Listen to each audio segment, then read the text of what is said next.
Thank you very much, Mr. Chairman and Ranking Member Craig, for holding this hearing, and thank you very much to the witnesses for their insight, time, and the sacrifices you made to be here.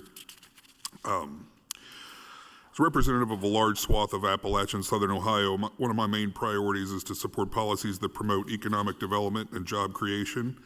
And while the digital assets industry is still in its early stages, many innovators are already using blockchain technology to improve the daily lives of Americans every day.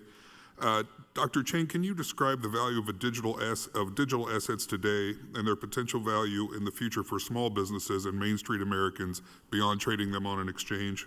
And what I'm trying to get at is, why should the people in Southern Ohio, which is a very Appalachian district, care about what we're talking about today? Thank you for your question, Congressman. We've heard today a little bit about how tokens be used for different kinds of purposes. I'd like to talk about the ones that I think that they're best used for. Tokens are a incredibly neutral way to interact on a blockchain. They provide governance features, staking features, which is security, as well as opportunity to do payments, and represent digital identity and verification of the digital identity. In places in Ohio and across the world, we are starting to see new entrepreneurs and new ideas being picked up in these areas to support new applications. I think one actually we talked about in the past was actually working with Ohio State on some programs for digital assets for athletic programs and others, and games. I think that this innovation is very important to support Americans, bring those small businesses across all of America, as well as it's going to help the global economy to make these products accessible from a larger standpoint.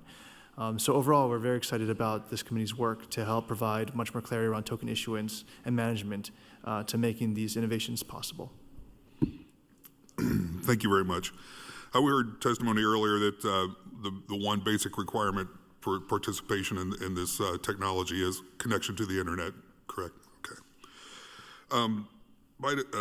My district has an incredibly large part of it that has basically no access to the internet, and I'm not the only person that has a district like that.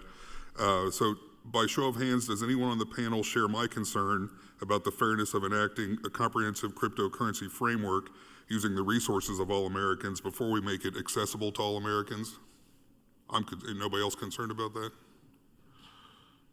We all are? Okay, good. Glad to hear that.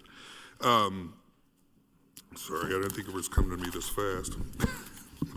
Mr. Miller, in your testimony, you described how in the absence of federal action, states have filled the vacuum for digital asset market regulation.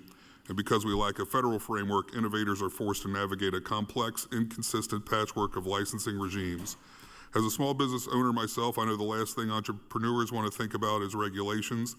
Every minute you spend thinking about regulations is a minute that's not spent improving your business. I don't know any business owner that would want to spend more time thinking about regulations. So in the current regulatory environment, can you describe further the steps that a digital asset entrepreneur must take if they want to scale at a national level?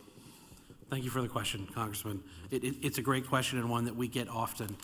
There are at least 40, maybe 45 states that have clear licensing requirements for many types of digital asset businesses that involve transferring assets between customers.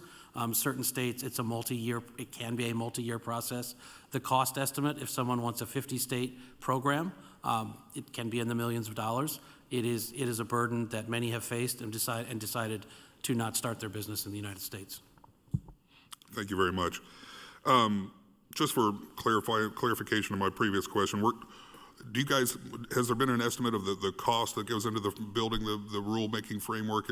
Is anybody familiar with, I know that's going to be ultimately our job, but is anybody aware of what they estimate that cost to be? I have not seen an overall cost, but as both agencies are required by law when they engage in particular rulemakings to look at the costs and benefits of each of the particular regulations that they're putting in place. So they will be coming out on an individual basis. Sure. So the point of my earlier question, in case it wasn't clear, is the taxpayer money from everybody is going to be used for whatever the cost of these two agencies' big framework is going to be. But until we get everybody access to the internet, they won't be able to participate in it. Is that where we are? I'll engage this way. I think blockchain provides an opportunity for inclusion and access to financial services. And if that's the promise of it, then we need to distribute it and deliver it to those who need to access it. So you're in favor of making sure everyone has access to the internet before we worry about this framework? I'm exceptionally pro-internet. And I'm also pro-blockchain legislation. Fair enough. And I want to note that the Milken Institute, we worked on a provision of the bipartisan infrastructure bill that has $2 billion at Department of Commerce that rural communities can apply for to get broadband. Okay. So Thank I'm you all happy to very put you in much. contact, yeah. I appreciate it. Yield back, Mr. Chairman.